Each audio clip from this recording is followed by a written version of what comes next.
Hello YouTube and Zipcast. There are many misconceptions that exist, and the majority of them are about history. So here are 10 misconceptions about history. Number 1. You probably heard of a story about the Roman Emperor Nero setting off a fire near his palace, going up to the tower and watching Rome burn while he played the fiddle. Well, this isn't actually true. The thing is, Nero was about 30 miles away when the fire broke out. As he was an evil emperor just like any other Roman emperor, it wasn't actually him that started the fire.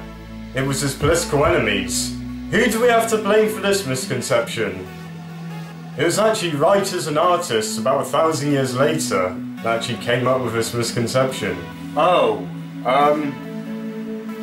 Sorry. It's alright, don't do it again. Number 2. You probably all know the story about Lady Godiva. She was a woman which was alive in the 11th century and pretty much wanted her husband to reduce taxes for all the people in Coventry.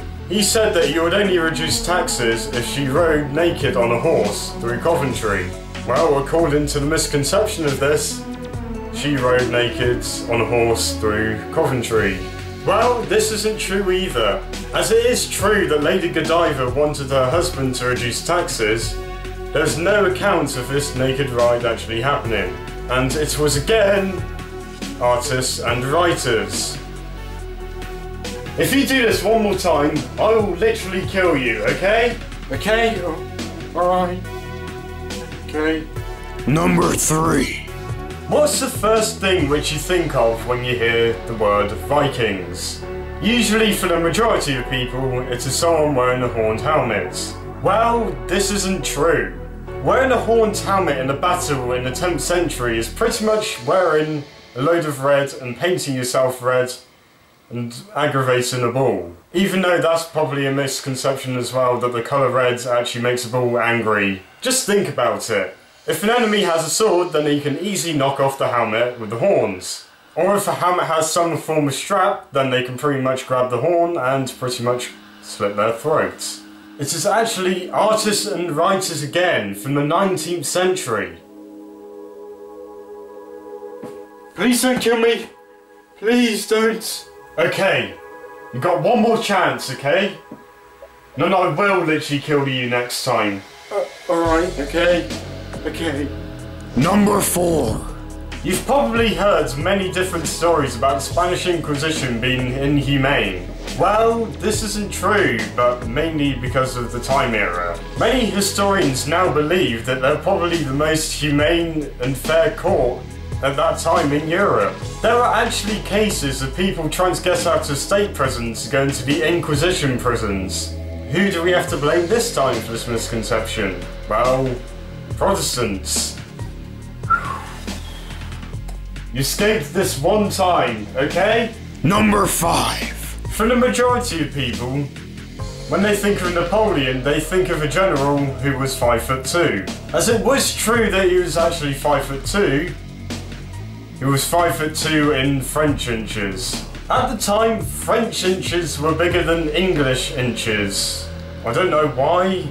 Sort of similar between like metric and imperial sort of thing. When you actually convert the French inches into English inches, he was about 5'7". As it might sound that he's still fairly small, he was actually about average height for the time. It was actually British propaganda which actually made this misconception up, to actually try and get people to fight in the Napoleonic War against Napoleon. Number 6.